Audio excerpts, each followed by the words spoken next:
assez plus loin, dans cette période d'effet de chaleur, vous pouvez faire des résultats. Je nommé bravo le médecin pour la formation médicale conjugée. Bravo. Donc, avec nous, le professeur Moutouni Mohamed Saïd, nous avons discuté du sujet, qu'est-ce qu'on va présenter aux médecins. Alors, qu'est-ce qu'on a besoin dans le cabinet de médecine générale? Alors, la plupart des malades de cette pathologie, c'est la lithiase rénale. Donc, on doit être à côté de notre malade pour le soulager et le plus rapidement possible. Donc, et après, la lithiase simple, parfois il y a des lithiases complexes et on est perdu. Qu'est-ce que l'urologue va faire? Est-ce qu'il y a plusieurs types, un seul type d'exploration et comment il va traiter cette lithiase complexe? Donc, le sujet de cette soirée, Inch'Allah, avec le professeur Moutouni, c'est la lithiase rénale et les moyens thérapeutiques de la lithiase complexe. Professeur Moutouni Saïd, professeur d'urologie de Rabat, ensuite professeur et chef de service à Marrakech, professeur d'enseignement supérieur, membre de plusieurs sociétés savantes, l'association marocaine d'urologie et l'association internationale et beaucoup d'autres associations d'urologie. Donc, je vous donne la parole, monsieur le professeur, et on vous remercie infiniment. Merci beaucoup. Merci à mon tour de remercier le docteur Wafi pour l'invitation, remercier le Collège national marocain des médecins généraux, de médecine générale pour l'invitation. C'est un grand honneur pour moi d'être parmi vous et de partager un petit peu nos connaissances avec les collègues. Je remercie le professeur Cyr parce que j'ai appris beaucoup également avec lui sur sa présentation. J'ajouterai que la personne âgée a une très belle sensibilité des barorécepteurs et des osmorécepteurs au niveau de son cerveau, donc il ne sent pas la soif. Donc, moi j'ai affaire à des patients âgés dans ma consultation, donc je leur dis, vous n'allez pas sentir la soif comme ce que vous sentez quand vous étiez jeune. Il vaut mieux mettre des bouteilles d'eau le matin à côté de vous et les terminer à la fin de la journée, comme ça vous aurez votre dose d'hydratation.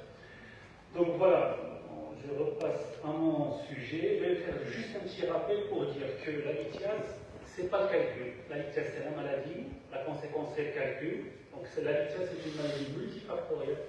Donc on ne va pas traiter que le calcul, on n'est pas que des plombiers. Donc on ne va pas juste libérer la voie excrétrice.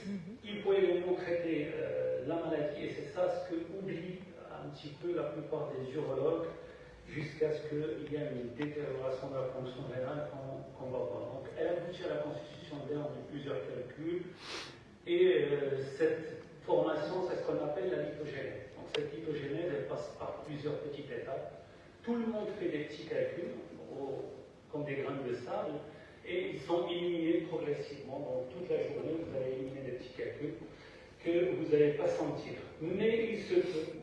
Il y a des circonstances, et ça c'est la physiopathologie de la lithiase ou de la lithogénèse, où vous aurez des petits dépôts qui vont se coller par la présence de plusieurs facteurs pour aller progressivement créer ce qu'on appelle des calculs et faire une rétention au niveau de l'appareil urinaire. Donc, avant de commencer, je vais prendre juste 3 minutes parce que pour vous rappeler un petit peu la filtration glomérulaire, parce que c'est une étape très importante dans le traitement de la polycléptique. Vous savez que les deux reins, ils sont rétropéritonéaux, ils sont surmontés par la glande rénale, et que l'unité rénale, le rein est vascularisé par une artère rénale qui va se diviser en artères interlobulaires. Les petites artères interlobulaires vont donner les artères afférentes et efférentes dans l'unité rénale. Donc ça, c'est l'unité fonctionnelle de votre rein. C'est-à-dire que le sang va arriver par l'artère afférente, il va entrer, créer toute une boucle de petits capillaires qui sont entourés par une capsule qu'on appelle la capsule de Bowman. Donc je dis toujours aux étudiants que la physiologie et l'anatomie est l'essentiel de la compréhension de toute la pathologie. Donc dans cette capsule de Bowman, il y aura un transfert, une filtration, c'est ce qu'on appelle la filtration glomérulaire, où vous avez des petites substances, des ions, de sodium, potassium, tout ce que vous voulez, des acides aminés qui vont passer dans les urines, dans l'intérieur de la capsule de vos mains.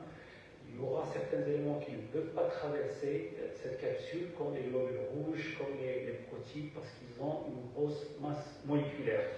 Alors ça, c'est ce qu'on appelle la filtration glomérulaire. Cette filtration se fait surtout, rappelez-vous que cette filtration se fait selon un gradient de pression. C'est-à-dire que les éléments vont aller du milieu à haute pression vers le milieu à basse pression. Donc, tous ces éléments ils se déplacent comme ça. Donc, l'artère afférente dans laquelle